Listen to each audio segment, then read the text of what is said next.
Bunsong anak nagkaroon ng leukemia. Paano ito haharapin?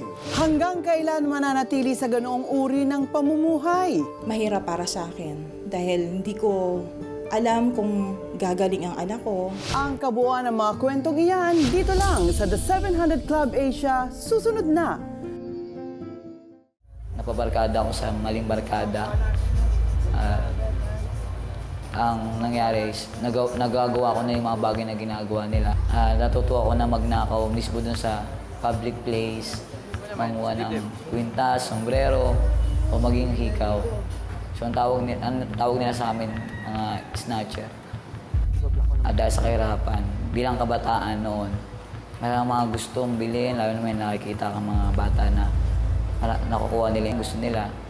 Bata pa lang ako, natuto na ako na manguha ng bagay na hindi akin.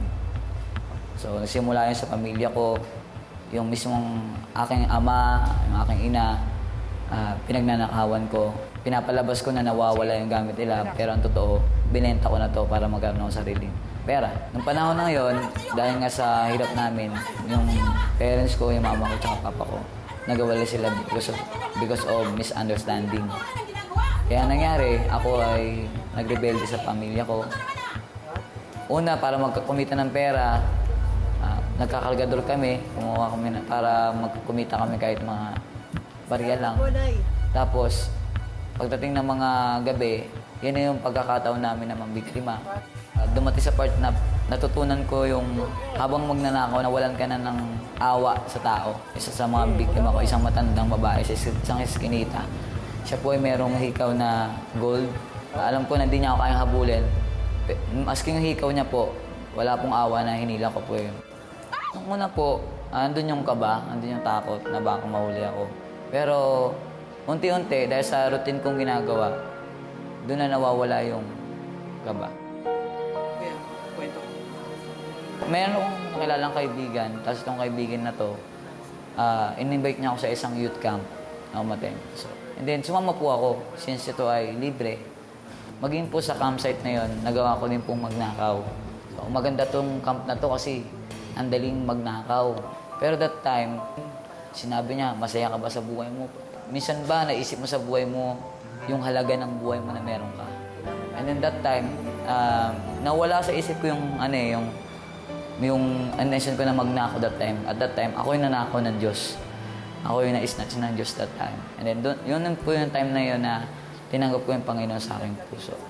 Bilang tao, ano ang purpose mo? Kaya tinanong ko sa sarili ko, anong purpose ko? Sinilang na ba ako dito para maging isang kriminal? Sinilang ba ako dito para lang maging normal na kabataan? Lord, ito po yung buhay ko. Gamitin mo, hawakan mo. Inaalik ko na po sa inyo itong buhay ko.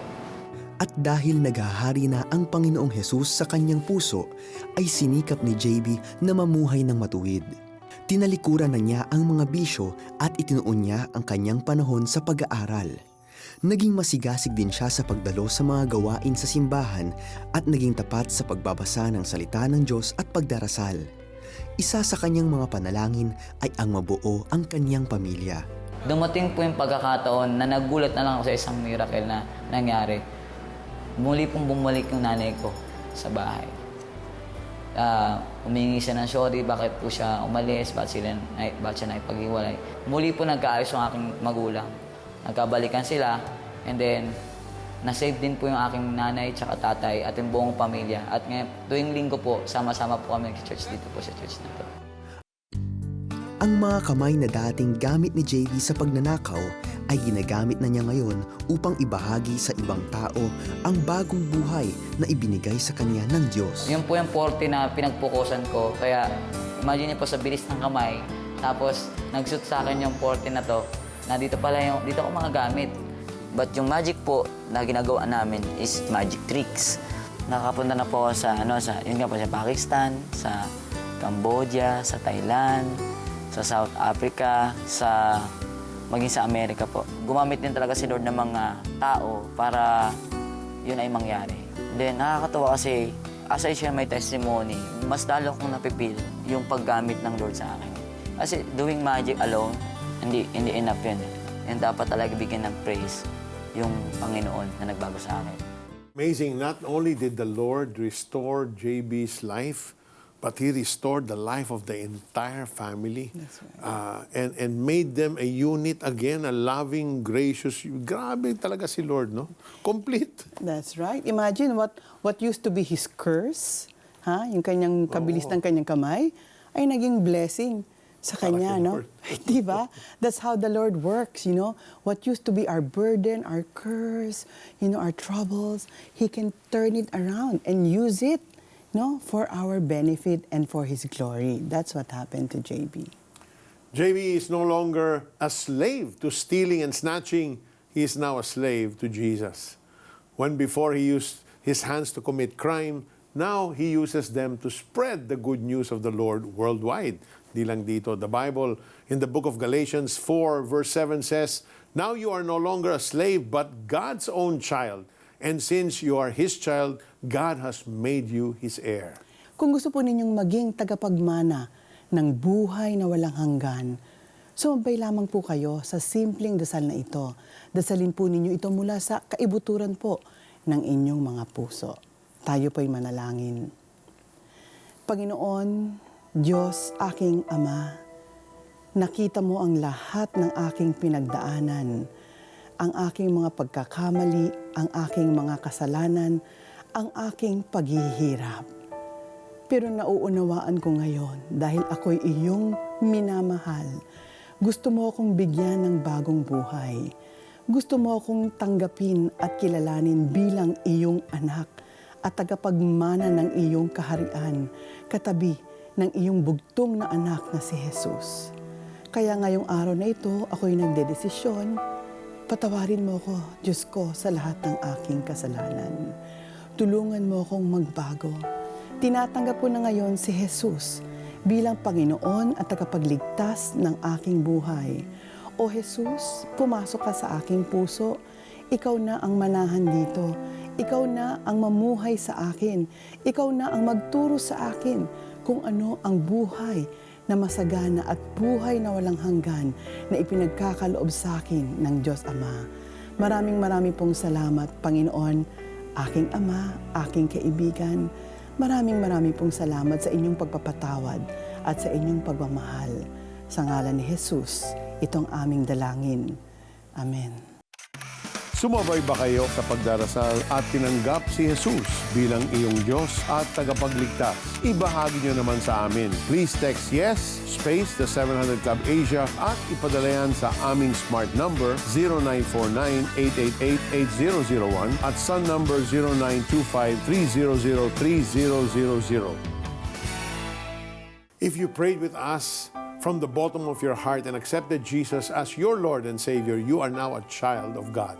The Bible says in John chapter 1 verse 12, "Yet to all who received Him, to those who believed in His name, He gave them the right to become children of God." So call us and share with us the most important decision you just made. Our number is 737-0700. And kung taga-probinsya po kayo, we have a toll-free number. Libre ang tawag sa 1-800-1888-8700. Our trained prayer counselors are on standby 24 hours a day, 7 days a week to answer all your calls. And they will pray with you and give you biblical advice. Sa ating mga viewers sa GMA Pinoy TV, TBN o Film TV sa California, pwede nyo kaming makontak sa pamamagitan ng Skype. I-type lamang ang ating Skype ID, The 700 Club Asia. Pwede rin po sa Facebook, mag-log on lang sa The 700 Club Asia. Pwede rin po kayo makipag-live chat sa amin, mag-log on sa aming website, cbnasia.org/media center. And if you missed an episode that you want to watch, just log on to cbnasia.org/media center. In our next story, the ordeal of a mother as she witnessed the suffering of her youngest daughter afflicted with leukemia. That story when we come back. Don't go away.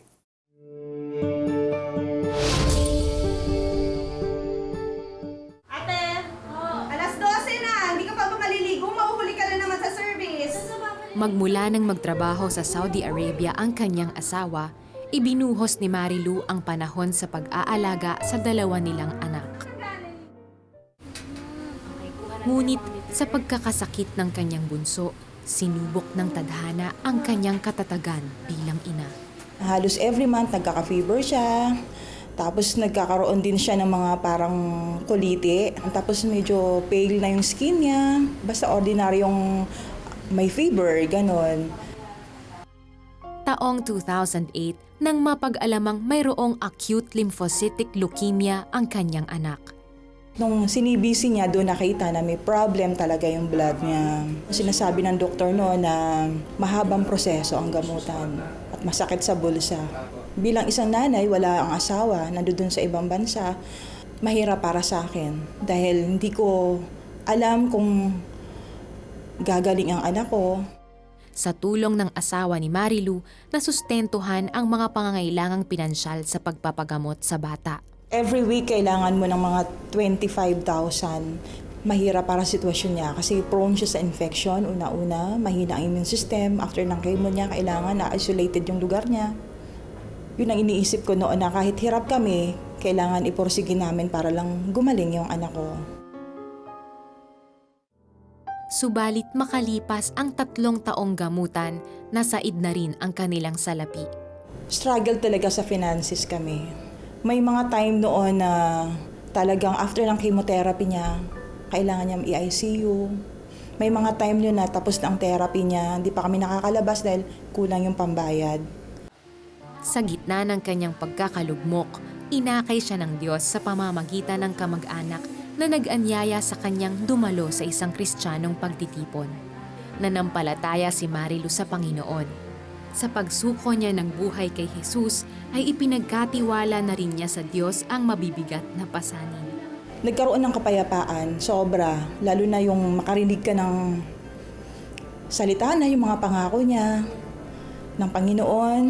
Naintindihan ko kung ano yung nais niya sa atin. Ginamit din ng Diyos ang kanyang anak upang magbigay sa kanya ng kalakasan. Siya na yung nagsasabi sa akin, Ma, ano ba? Tuloy lang tayo. Kaya natin to. Siya yung nag-encourage sa akin para tuluyang lumakas. Ngunit hindi nagtagal, panibagong dagok ang dumating kay Marilu nang lumala pa ang sakit ng anak. For adult leukemia na daw yun, na mahirap ng gamutin. Unti-unti nire-reject na niya yung mga gamot, yung mga chemotherapy sa kanya. Hanggang tinapat na kami ng doktor na ihanda namin yung sarili namin dahil aabot sa sitwasyon na talagang mawawala na yung bata. Taong 2014 nang bawiin ng Diyos ang buhay ng kanyang bunso. Sobrang lungkot nung nawala siya. Hinahanap ko yung isang batang malakas, strong ang personality despite dun sa sakit na nararamdaman niya.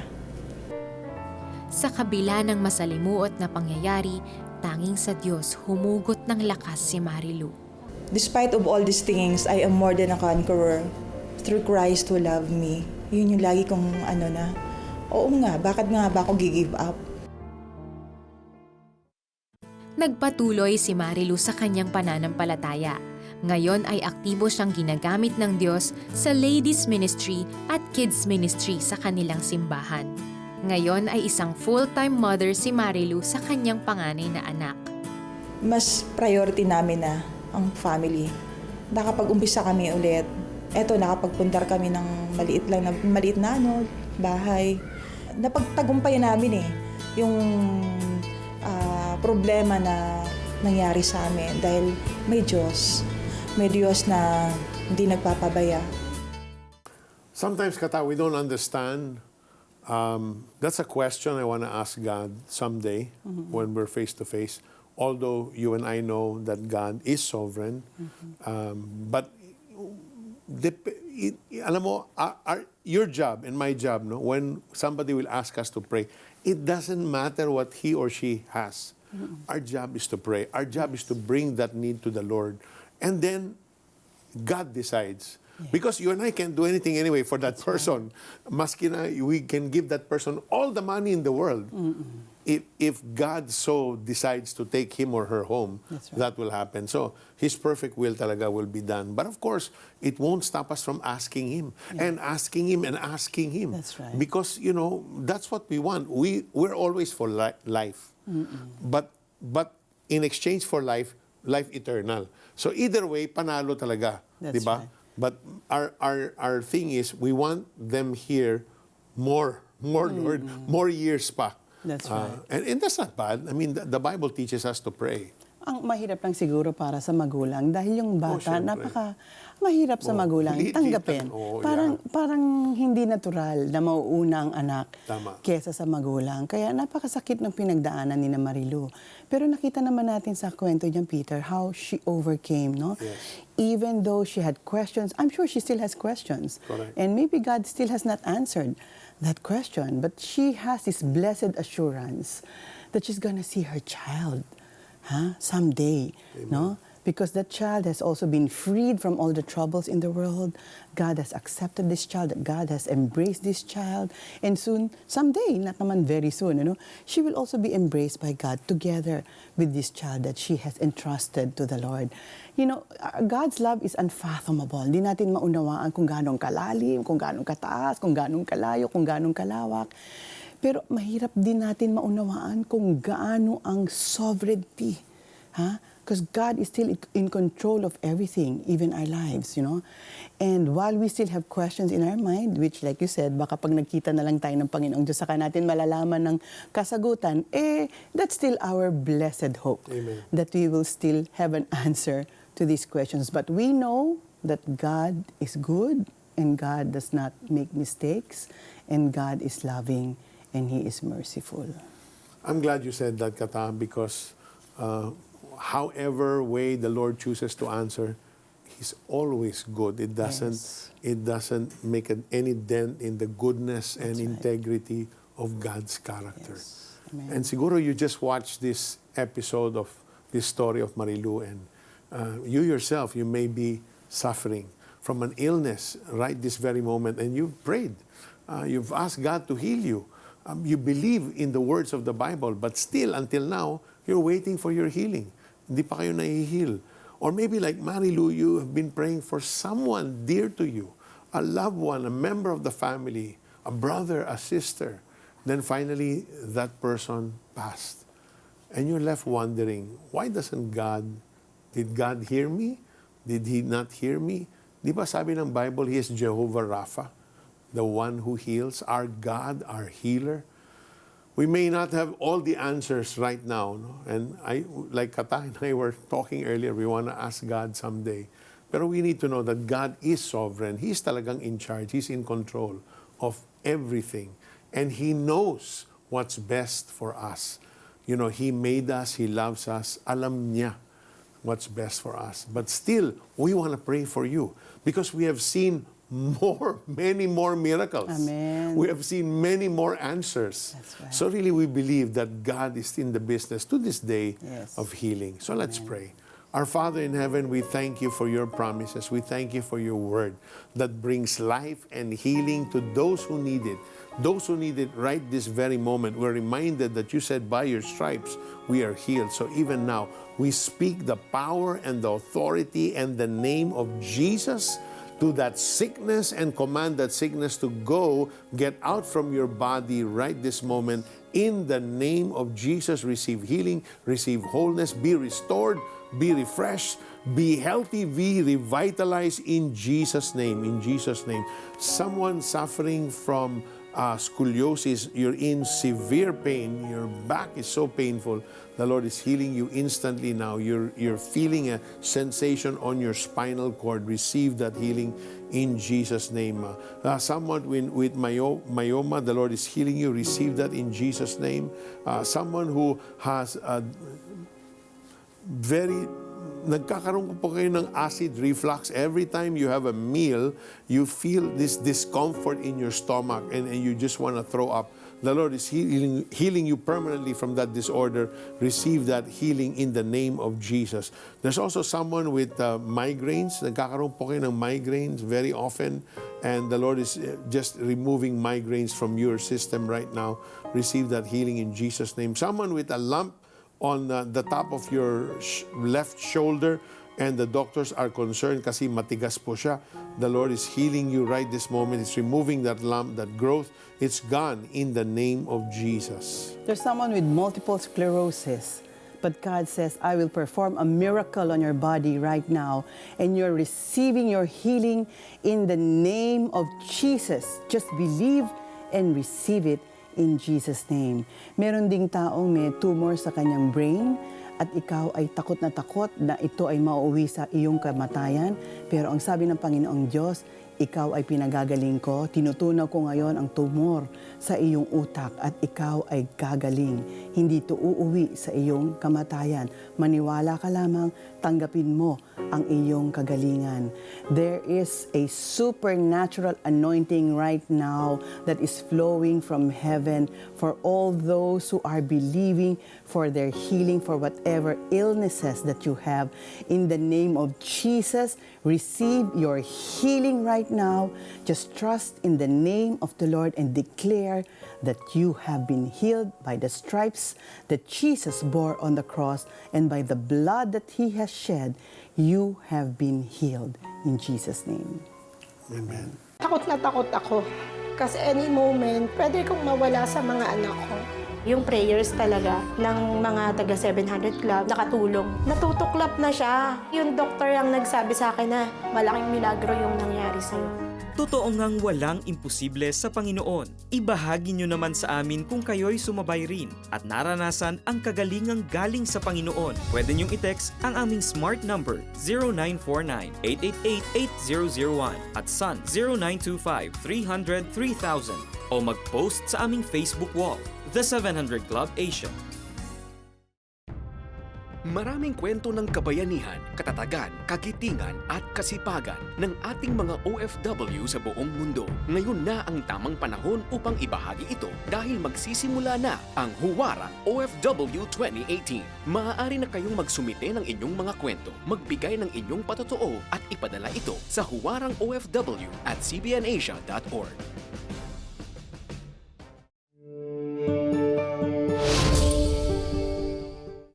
Punta tayo sa school at yung biyahe dito, mga 20 minutes. Pero yung daan ay medyo mahirap siya. Inilagay ng Panginoon sa puso ko yung bigatin para sa mga tao dito. Na sila ay samahan at mahalin sila. Lalo na yung mga bata. Edukasyon para sa mahihirap na kabataan ang pangunahing misyon ni Pastor Rob. Ngunit paano nga ba siya tinawag ng Panginoon sa misyong ito? Ako po, noong bata ako dahil mahirap po kami at yung surrounding ay napakahirap. Hindi po naging maganda yung aking foundation. Minamaliit kami. Parang hindi ko matanggap yung ganoong sitwasyon. Dahil dito, napariwara ang kanyang buhay.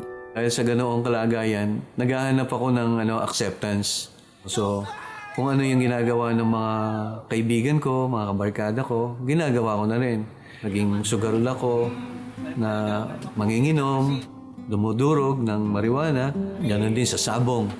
Pero may mga katanungan nga ako na, bakit ko ginagawa to? Ngunit sa panahon ng kanyang pagkaligaw, natagpuan niya sa Panginoon ang buhay na kanyang hinahanap. Niyakap siya ng Panginoon at doon niya tinanggap si Jesus bilang kanyang Diyos at tagapagligtas. Dahil sa pagsunod sa Panginoon, naging pagpapala siya sa kanyang pamilya. Nagkaroon siya ng pagkakataon na maging OFW sa Saudi Arabia sa loob ng 2 taon. Ngunit may mas malaking plano pa pala ang Panginoon sa kanya. Tinawag ako ng Panginoon sa isang bansa, sa Singapore. So inilagay ko doon sa aking Bible. Pinag-pray ko muna, totoo kaya to or kaya ay panahon na ng Panginoon? So, hindi ka agad ako tumugon. Ngunit makalipas ang 5 taon, ibinalik siya nito sa kanyang pagkakatawag. So, hanap ako ng hanap kung saan. Isang araw, bigla ako nabuksan yung Bible ko. Doon sa Isaiah 55, nakasulat doon, Calling of the Lord, Singapore. Sabi ko, praise God. Ito pala yung calling ng Panginoon. Sa loob ng 3 taon, pabalik-balik sa Singapore si Pastor Rob at ang kanyang asawa. Ngunit hindi pa pala dito natatapos ang kanilang misyon nang tinawag muli sila ng Panginoon sa Pilipinas. Nakipagtulungan ang isang grupo ng mga Kristiyanong Singaporean businessman upang magtayo ng isang espesyal na paaralan para sa mahihirap. Lahat ay libre mula sa uniforme hanggang sa mga gamit. Sinusunod nito ang Accelerated Christian Education na kung saan ay hinahasa di lamang ang intelektual, kundi pati na rin ang emosyonal, pisikal at espiritual na bahagi ng bata. Jesus, sana po hindi na po magmura yung mga bata at sana po magsabi na po ng totoo. Napakahalaga na sa murang edad pa lang ay makilala nila ang ating Panginoon kasi makikita mo doon sa murang edad pa lang ay mayroon ng pagbabago. At kapag ka nasanayan na yon, ay malaking bagay. Ang naranasang pagmamahal at grasya ng Panginoon sa buhay ni Pastor Rob ang naging daan upang maiparanas din ito sa mga kabataang maaaring malihis ang landas. Ito rin ang naging daan upang ang isang komunidad ay unti-unting makakilala sa Panginoon. Nung di pa kami kasali sa mga ministries, down kami. Sangkahig sa pa, ganun lang. Pero nagsimula, sumali kami sa mga ministries, nag-grow yung pamilya namin. Tapos nag-grow din yung kabuhayan namin. At yung mga bata, nag-grow din sila sa Panginoon. Magpagamit po tayo kung saan na ang nakikita natin na pangangailangan, lalo sa ating mga kapwa ay kailangan po nila ang salita ng Diyos, ang paglingap ng ating kapwa Pilipino. Yun, you know, Pastor Rob is raise a generation that know the Lord, and he knows their life will not be the same. That's right. So much future ahead of them, yung plano ng Panginoon para sa kanilang buhay. And they will, if he's able to achieve this, these kids will surpass That's right. all the things that he's able to do in his lifetime. But you see, ang galing ng ginawa niya eh. Dahil pinrosper siya ng Panginoong Diyos sa iba't ibang bansa. And then, hindi niya ginamit yung prosperity na yon para sa pangsarili lang, no? He knew how to give back and make sure that he's investing wisely. Amen. Hindi ba? Doon sa kaalaman niya, knowledge niya, skills, even yung whatever resources that he has, he's investing it wisely, making sure na yung blessing hindi natatapos sa buhay niya. Kung hindi magmamultiply at dadami pa doon sa buhay ng mga batang to, na siya rin, I'm sure, dahil nakatanggap sila ng blessing, they will also multiply and spread the good news and the blessing, not just to their generation, but even to the next generations. Amen. Imagine, for me, Peter, that's a mark of success. Yes. Of Yes, a man. Kata. Diba? Our nation will harvest that. Yes, that's right. That talagang we will benefit from that. Amen. God gives us the power to change when we accept Him into our lives. From a life without direction, a life that conformed to the ways of the world, a life far from God, Rob's life was transformed in a way pleasing to God. He became obedient, fulfilling God's purpose in his life.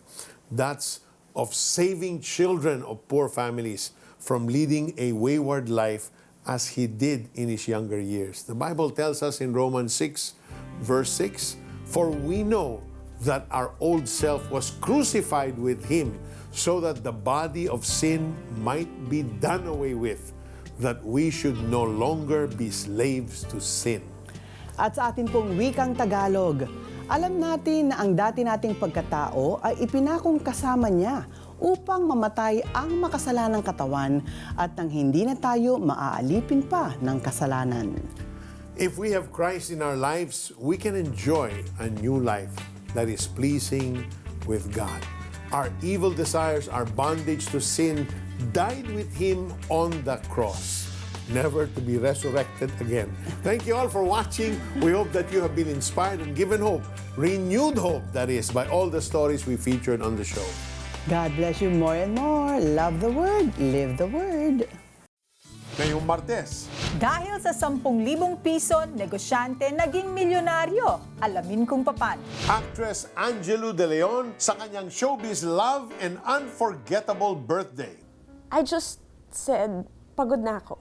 Brother Eddie Villanueva sa kanyang love life. Lampas bewang ang buhok at saka may kasungitan. Love is everything. Tampok sa The 700 Club Asia. Martes alas 12 ng gabi sa GMA pagkatapos ng alisto.